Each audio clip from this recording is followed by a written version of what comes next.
that although the materials used both in the Egyptian boats and in the Andean boats are not suitable for sailing on the open seas, the design that is incorporated in these boats could only have been evolved by a people with a long and solid tradition of oceanic navigation, people who needed boats that could cut through high waves and breakers. And the suggestion is, could this design be a very ancient legacy that was passed down and received both by the Egyptians and by the peoples of the Andes and expressed in the kind of boats that they made? In both areas, such boats are associated with the gods. The ancient Egyptians called their gods the Niteru, and they said that they had come from a land far away to the south, a land called Ta-Niteru, across vast expanses of ocean. So whoever they may have been, these gods, above all else, were navigators and seafarers. And navigators and seafarers need maps if they're going to sail around the earth. Now this map is a modern map, and I picked it up at the Library of Congress in the United States. It's an azimuthal equidistant projection centered near Cairo. And in common with all modern maps, it incorporates a number of advanced features. It incorporates highly accurate longitudes, and particularly relative longitudes. And it incorporates an advanced map projection. It isn't easy to represent a spherical object, the Earth, on a flat piece of paper, and to do so with a considerable degree of accuracy. And this is a problem that cartography has had to overcome. So we find good map projections which require advanced mathematics and good relative longitudes. Interestingly enough, there's a category of ancient map which also shows these modern features and which doesn't fit with the received view of the development of human history. One of the most famous of these maps is the Piri Reis map. And I'm showing it here because I want to compare the projection of this map with the projection here centered on Cairo. Notice the west coast of Africa and the east coast of South America, and coming down here to the Antarctic Peninsula, tonguing up towards the south of South America. It's that precise projection that we find on this 1513 map. Again, there's the west coast of Africa, the east coast of South America. And coming down here, we find a representation of the northern Antarctic Peninsula. In 1513, when Piri Reis drew the map, Antarctica had not been discovered. In fact, it wasn't discovered until 1818 by our civilization. So there immediately is one anomaly on this map. And another anomaly is the mathematics used in the map projection. And a third anomaly is that it incorporates highly accurate relative longitudes.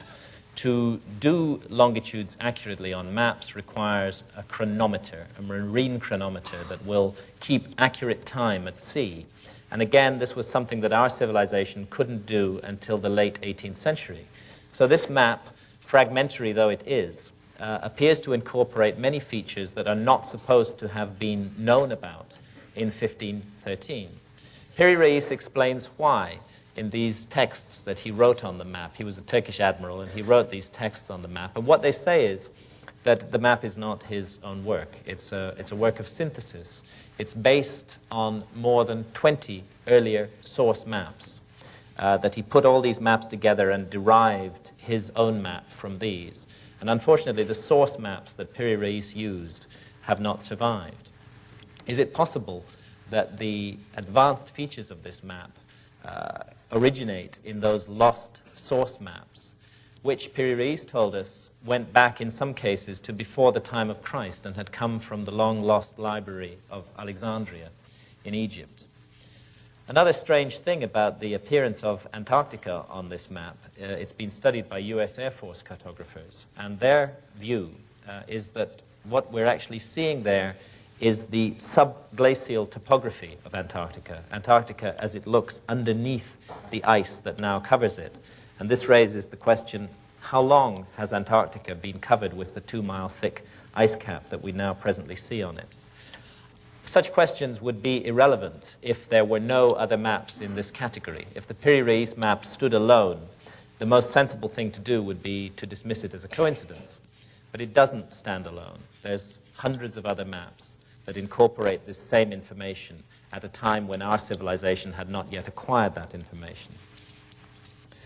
This is the Mercator map. Mercator is rather famous for his Mercator projection that still dominates most atlases today. It's a 16th century map, and it shows Antarctica 300 years before Antarctica was discovered. And again, it's based on earlier source maps, and again, it incorporates accurate relative longitudes. So also the Orontius Phineus map that we're looking at here, another 16th century map. Mercator includes it in one of his atlases. And here we see Antarctica looking a little bit different, with mountains clearly visible along the coast and rivers running down from those mountains in places where great glaciers are known to run today. It looks on this map as though Antarctica is partially deglaciated. The center of the continent appears to be featureless and ice-covered, but the coast is showing these unglaciated features. What might that mean? This is a map by Philippe Bouache, an 18th century geographer, still a good 100 years before the discovery of Antarctica. And it shows the continent as a kind of archipelago, two major land masses divided by a clear waterway running between them. I wonder where he got that idea from. There's a redrawing of the Mercator map and the Orontius Phineus map and the Bouache map.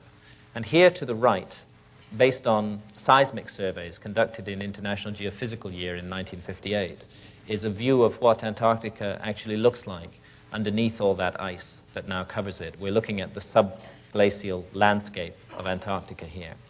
And while I wouldn't claim for a moment that the Bouache map is a perfectly accurate representation of the subglacial topography of Antarctica, I think it's much too close to the reality to be dismissed entirely. I think that much more research needs to be done into these anomalous early maps and into the source maps that they rely upon for their information, because we just may be looking at the faint fingerprints of a lost civilization, of a navigating, seafaring civilization that explored and mapped the entire globe long before what we call history began. The issue of the glaciation of Antarctica is a controversial one, and most scholars would say that it has been covered with ice in the form that we see it today for several millions of years. But there is some contradictory evidence, deep sea cores which bring up soils from the ocean bed, which suggest that rivers carrying fine-grained sediments were indeed running down off the coastline of Antarctica until about 10,000 years ago. Maybe that's the period we should be looking at. Maybe something happened in the world around then that we don't fully understand. And in my view, this whole mystery is intimately connected to the mystery of the last ice age and what an ice age is and why the last ice age came suddenly and traumatically to an end at around 12 or 14,000 years ago. You have ice sheets, 6 million square miles of ice covering northern Europe, 2 miles thick as far south as London. You have a similar mass of ice covering much of North America, as far south as the Mississippi Delta, almost into the tropics. This ice is stable for 100,000 years. And then suddenly, almost in the blink of an eye, it all melts. Within just 1,000 or 2,000 years, it's all gone. Sea levels have gone up by 4